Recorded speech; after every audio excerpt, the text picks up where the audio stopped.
Oi, tudo bem? Bom dia, boa tarde, boa noite. Aqui é o professor Fabrício Pereira e essa videoaula é sobre pensamento brasileiro.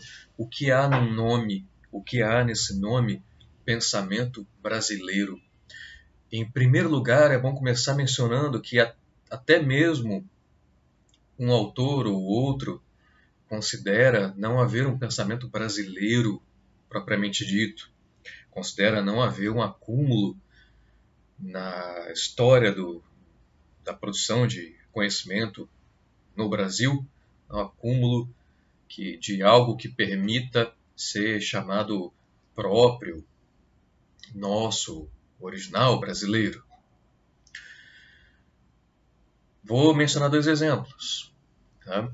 O Raimundo Faoro, que no seu artigo Existe Pensamento Político Brasileiro? Uma pergunta, ele conclui respondendo que não, que dificilmente, porque o pensamento aqui produzido sempre esteve bloqueado, a tese dele, por um Estado que domina a sociedade, né, um Estado patrimonialista, né, dominado por um estamento patrimonial burocrático. Então, isso bloquearia a produção de um pensamento próprio. Outro exemplo, Roberto Schwartz, no seu clássico e polêmico Ideias Fora do Lugar. Né? Essa tese de que a grande maioria, a maior parte das ideias que circularam no Brasil são ideias importadas, mal adaptadas, mal ajambradas às particularidades, às realidades brasileiras. Nesse caso, seriam ideias fora do lugar. Né? Teriam sido produzidas para outro lugar, para outro tempo histórico, para outro momento, e no Brasil estariam fora de lugar. Essas teses já foram questionadas muitas vezes, né? E me parece que há um acúmulo de conhecimento e de produção teórica no Brasil que permite falar na existência de um pensamento brasileiro, nem que seja para tentar refletir sobre os problemas brasileiros, da constituição da nação, da identidade brasileira, né? da sociedade brasileira. Então, superada essa questão, né, do termo brasileiro no nome, eu me volto para a questão principal dessa videoaula, que é por que pensamento e não teoria, para utilizar o título de um artigo muito importante do Christian Lynch. Né? Porque o que foi produzido no Brasil se convencionou chamar pensamento e não teoria. Né? Mas praticamente, por que há disciplinas de teoria nos cursos de ciências humanas das universidades, né? Teoria social, teoria política, teoria sociológica, teoria da história, e não há autores brasileiros, tampouco latino-americanos, africanos, asiáticos, não há autores do sul global nessas disciplinas de teoria. E, por sua vez, por outro lado, há disciplinas de pensamento brasileiro, não de teoria brasileira. E, eventualmente, uma ou outra disciplina de pensamento latino-americano, pensamento periférico, enfim. Mas, em geral, disciplinas de pensamento brasileiro e disciplinas de teoria. Ponto. Né? Teoria. Seja política, sociológica, mas teoria. Por que essa diferenciação? Por que o que se produziu e se produz no Brasil é pensamento e não teoria? Bom, poderia-se pensar na questão de que o que é produzido fora, o que foi produzido em outras partes é ciência, E o que foi produzido aqui não é ciência. Mas aí nós teremos que questionar qual é a cientificidade de autores como Santo Agostinho, né? Ou sobre os contratualistas, Hobbes, Locke, Rousseau, qual é a cientificidade dos filósofos gregos, clássicos, que estão nos programas de teoria política, de teoria sociológica. São cientistas? Produziram ciência? Por outro lado, os teóricos da dependência no Brasil, na América Latina, não produziram ciência? É uma primeira questão a se fazer, né? Então, simplesmente essa questão de ser ou não ciência não explica o nome, a nomeação de pensamento da nossa produção e a nomeação de teoria de algumas outras produções, basicamente dos Estados Unidos e de 2 ou 3 países da Europa Ocidental, né? França, Inglaterra e, posteriormente, em dado momento, a Alemanha. Aí se produziu teoria, eventualmente no que veio a ser a Itália depois, né? Maquiavel, os filósofos greco-romanos. Nessas áreas, né, na civilização ocidental, se produziu teoria nos centros da civilização ocidental, do que veio a se convencionar chamar isso depois, né? Civilização e ocidental, quando esses 2 termos foram inventados. Aí se produziu teoria, e aqui não tem teoria. Então, só essa ideia da ciência não nos serve. Eu não vou nem entrar aqui nos questionamentos da visão positivista de ciência, né? Nos últimos 50 anos, pelo menos, ou mais, essa ideia de ciência que a gente esgrime, que a gente utiliza majoritariamente e hegemonicamente, vem sendo questionada por diversas teorias críticas mais recentes, né? Também pelos pós-coloniais, pelos decoloniais, por diversas epistemologias produzidas no sul global.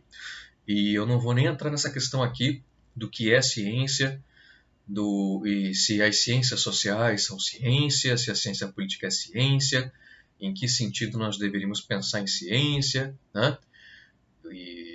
Ou seja, eu nem vou entrar aqui na discussão dessa ciência positivista, dessa ciência que se arvora como verdadeira, né? Nem vou questionar o lugar de produção dela, nem vou questionar como ela é produzida, as diversas assimetrias, dependências, dominações que há no mercado de produção e venda de ideias, de conceitos, de teorias global, né? No qual nós estamos numa posição periférica, praticamente neocolonizada. Eu nem vou entrar nisso. Só vou seguir com o meu argumento, né, sem questionar esse termo, essa expressão ciência. Seguindo, poderia-se pensar que o que foi produzido antes da institucionalização das ciências sociais no Brasil é pensamento. E o que foi produzido depois da institucionalização das ciências sociais no Brasil tem teoria, ou produz teoria, ou leva teorias em conta e as utiliza. Isso, em boa medida, é uma falácia também. Pelo seguinte, muitos dos autores considerados do pensamento brasileiro, né, até aí meados do século XX, né, até os anos 70, não só chegaram alguns deles a produzir teoria própria, como de todo modo boa parte deles, a maioria deles, se utilizou de teorias nas suas análises. As teorias hegemônicas, né, em voga na época, em particular na França e na Inglaterra. Eles liam teóricos e eles usavam teorias em suas análises, mesmo por mais ensaístas E por mais ao calor do momento que fossem seus textos, discursos, artigos de jornal, o que seja, mas eles se baseavam em teorias e eventualmente até produziam alguma teoria, faziam alguma contribuição à teoria. É só pegar qualquer discurso, artigo do Visconde do Uruguai, ou do Tavares Bastos, ou do José Bonifácio, né? Ou vindo mais para perto, né? Do Euclides da Cunha, do Oliveira Viana, do Alberto Torres, do Gilberto Freire, para entender que aquilo é absolutamente permeado das teorias, das discussões que estavam mais em voga, mais atuais no momento em que aqueles autores escreveram e pensaram o Brasil, né? Por outro lado, o que as ciências sociais brasileiras produzem hoje se utiliza eventualmente de teoria, nem sempre, raramente produz teoria, assim como os autores anteriores à institucionalização das ciências sociais.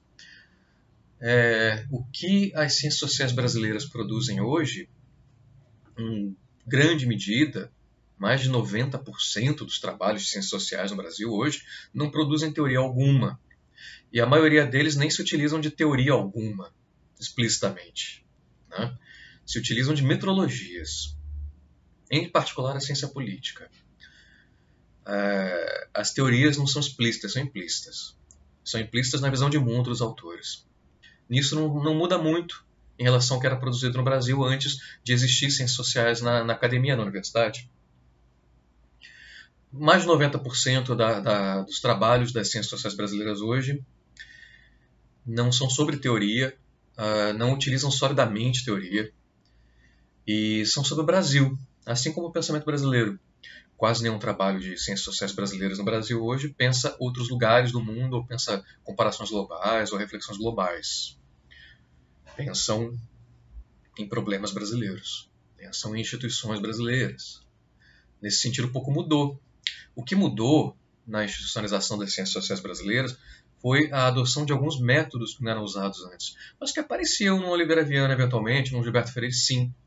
Mas, enfim, se avançou nas metodologias, se avançou na pesquisa empírica, se avançou no levantamento de dados, se avançou, se mudou não se avançou, se mudou a forma de narrativa, né? A narrativa agora é o artigo científico, acadêmico.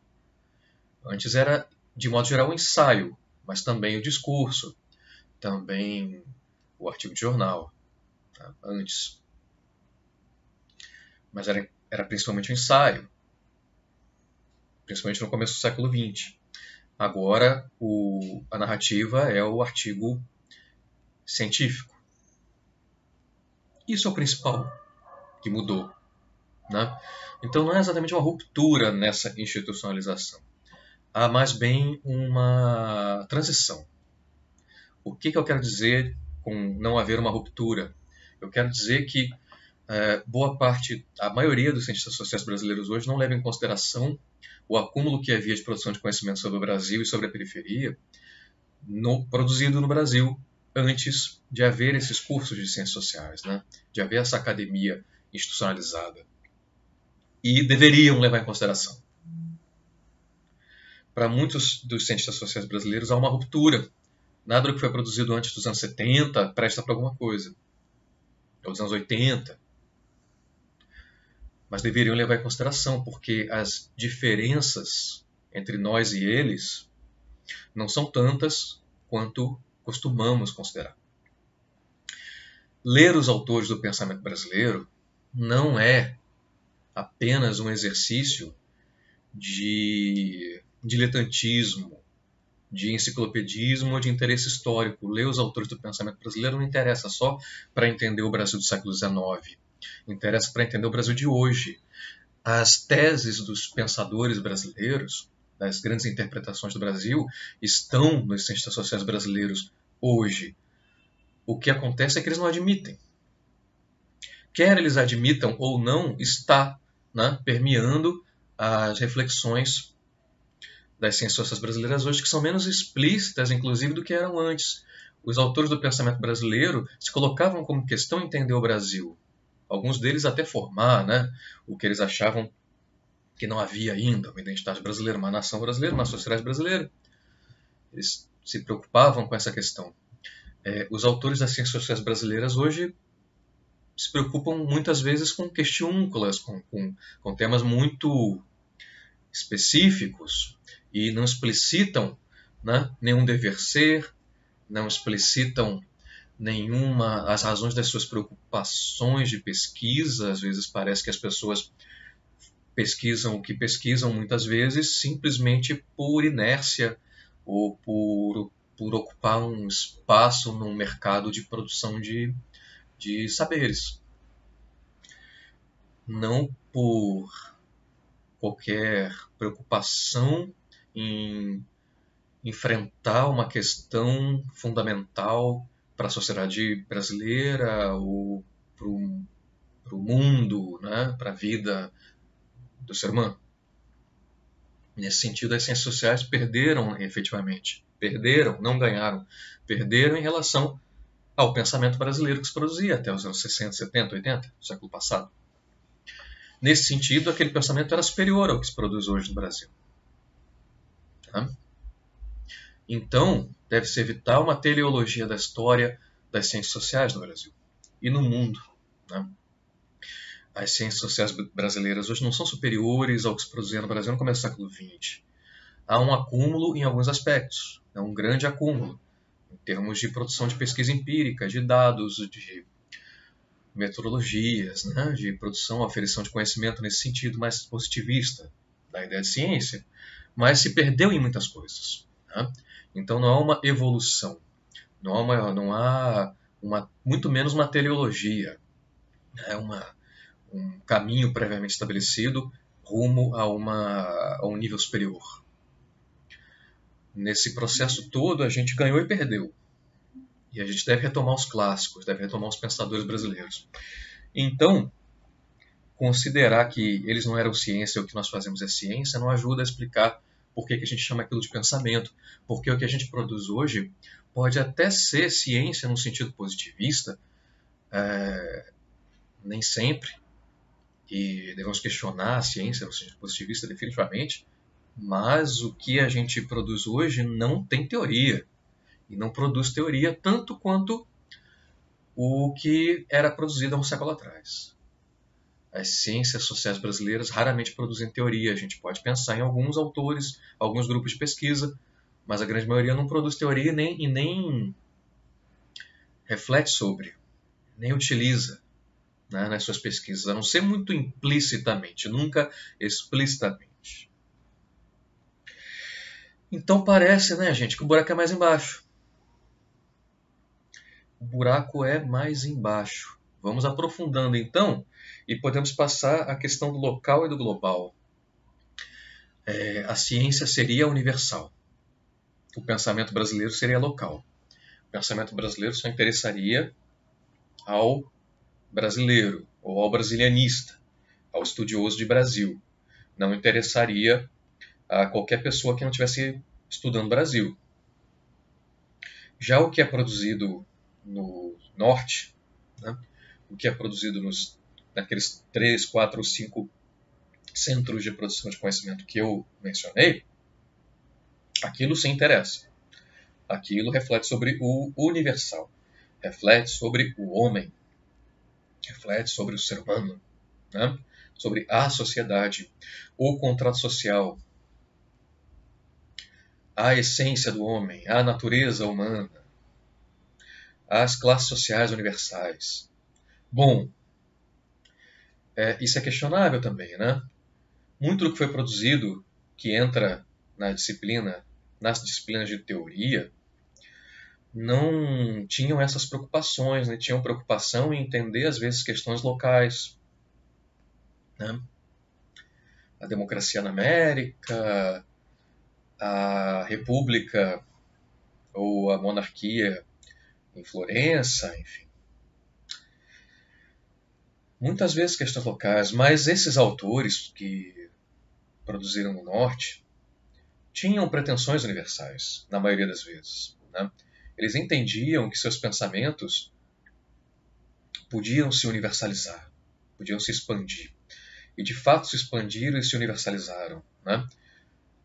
Com o advento, com o avanço da modernidade ocidental, modernidade europeia, com o avanço do eurocentrismo, no qual se inclui a ciência positivista ocidental. Esses pensamentos, que sejam eles originalmente locais ou não, esses pensamentos se tornaram universais pela dominação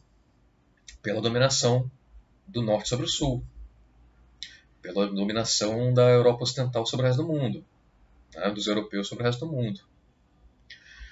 Então eles passaram a se apresentar como universais e também a se pensar como universais cada vez mais, né? Autores do centro podem ter a pretensão de pensar o homem, o ser humano. Autores da periferia quase nunca vão ter essa pretensão. Quase nunca vão ter essa pretensão, porque eles se percebem periféricos. Eles se percebem lidos só no seu quintal, na sua aldeia, né? E eles muitas vezes se preocupam efetivamente só com as questões da sua aldeia. Não se sentem capacitados a produzir reflexões mais gerais ou a produzir teoria, né? E, por definição, teorias são aplicáveis a boa parte da humanidade, a maior parte da humanidade. E o pensamento não. Ou os pensamentos não, né? O pensamento brasileiro, o pensamento argentino, o pensamento latino-americano, africano, não. Eu não vou entrar aqui de novo, né? Mais um parênteses, né? São muitos. Eu não vou entrar aqui no debate do que é universal, né? Essa ideia de universalidade, universalismo é muito questionável e vem sendo questionada também nas últimas décadas por aquelas teorias críticas, decoloniais, pós-coloniais e etc. Eu não vou entrar nessa discussão aqui, né? Teorias feministas, teorias queer, teorias indígenas, indigenistas, negras. Eu não vou entrar então na discussão do universal, se existe universal, se não existe universal.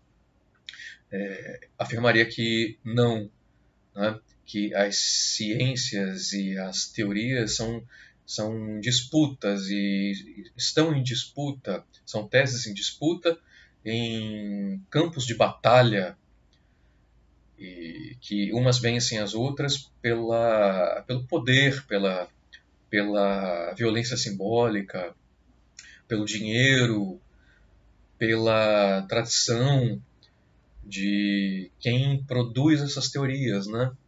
Enfim, a produção de conhecimento, os centros principais de saber, né? Os centros de saber andam junto com os centros de poder e econômicos, né? Andam juntos.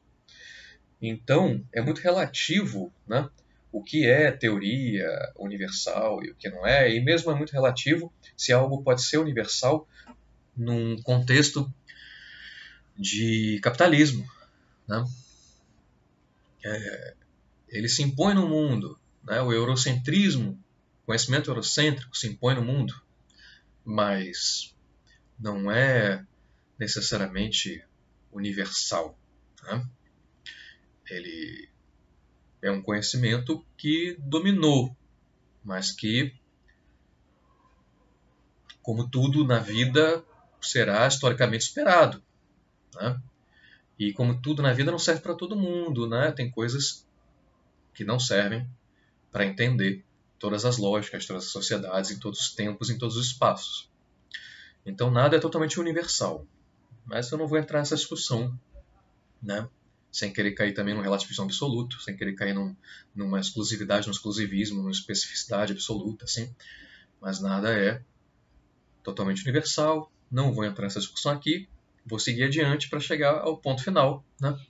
Que é, a gente já se aproximou dele, já chegou nele praticamente, que é entender que o pensamento, no caso brasileiro, é pensamento porque é produzido na periferia, né? E o que é produzido no centro é teoria. Isso é uma via de uma via de duas mãos, né? Um caminho de duas vias. Por um lado, o que se produz na periferia não é considerado teoria.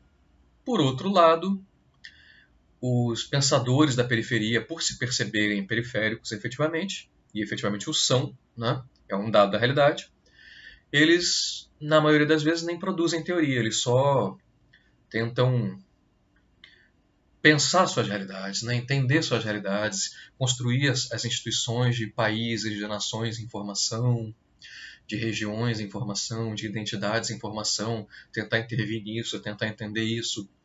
Não propriamente tem pretensões universalistas, né? Pretensões, vamos parar de chamar de universalistas e chamar de globais. Me parece um termo mais apropriado, né? Os pensadores da periferia, na maioria das vezes, não têm, então, pretensões globais. Seus conhecimentos, não querem que seus conhecimentos, não acham, não acreditam, e na maioria das vezes tem razão mesmo, né? Não acreditam que suas produções serão lidas e respeitadas fora dos seus países ou fora de regiões periféricas, né? No melhor dos casos, né?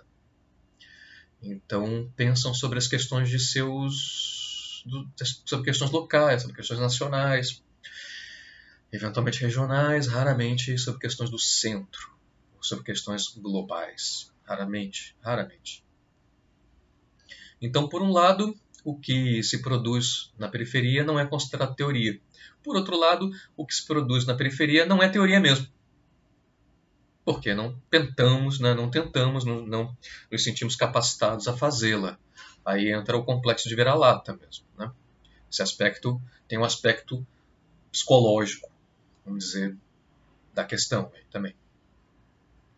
Porque sabemos que o que nós escrevemos será lido por nós mesmos, raramente por algum, será lido eventualmente por algum autor brasilianista ou latino-americanista do norte, né? Alguém do norte que estude América Latina ou Brasil. É isso que significa esses termos latino-americanista e brasilianista. Ou orientalista, ou africanista, é isso que significa esses termos, né? Alguém do norte estudando essas regiões atrasadas, essas regiões, né, da periferia. Então, esse lugar do mundo, esse não lugar, que já foi chamado de países atrasados, já foi chamado de países e regiões subdesenvolvidas, já foi chamado de regiões colonizadas, já foi chamado de regiões bárbaras, incivilizadas, terceiro mundo, né? Periferia, hoje é chamado muitas vezes de subglobal, mas é o mesmo lugar, é esse não lugar, né? É o lugar onde não se produz teoria. Então, o que está na disciplina Pensamento Brasileiro é o que se produziu no Brasil, né? Porque o Brasil é periferia. É o que se produziu no Brasil até aproximadamente os anos 70, 80 do século passado, porque depois as ciências sociais brasileiras se institucionalizaram e aí o que é das ciências sociais não costuma aparecer nessa disciplina, costuma aparecer como referências bibliográficas, como autores que tratam de temas específicos, né, empíricos e tal, de outras disciplinas. As ciências sociais brasileiras se institucionalizaram em momentos distintos, a sociologia nos anos 30, 40, 50, a ciência política nos anos 50, 60, principalmente 70, né? Aproximadamente a antropologia por aí também, anos 60, enfim, 70. Vai por aí, então, gente. Mas a questão da institucionalização das ciências sociais não é a questão central para essa diferença entre pensamento e teoria. A questão central realmente é centro-periferia. Centro-periferia. O centro é o lugar da produção de teoria, a periferia é o lugar da produção de pensamentos, no plural. Porque não se trata só do pensamento brasileiro, se trata também dos pensamentos latino-americanos, né, dos pensamentos africanos, enfim. Isso é a introdução, né, que eu gostaria de fazer a esse debate sobre o pensamento brasileiro. Agradeço muito a vocês pela atenção.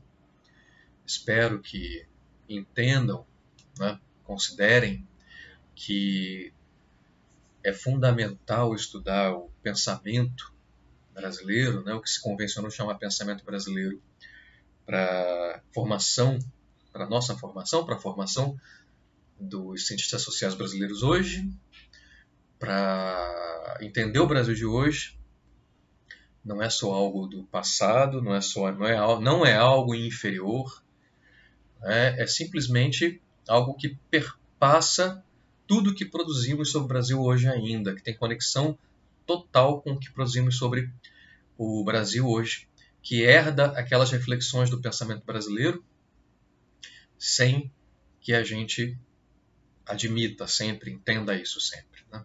Inclusive, reflexões sobre o Brasil produzidas hoje, mesmo na academia, eu considero que efetivamente as reflexões sobre o Brasil, né, sobre os grandes problemas brasileiros, podem perfeitamente se conectar e serem ensinadas e entendidas junto com aqueles grandes clássicos, os grandes intérpretes do Brasil, né?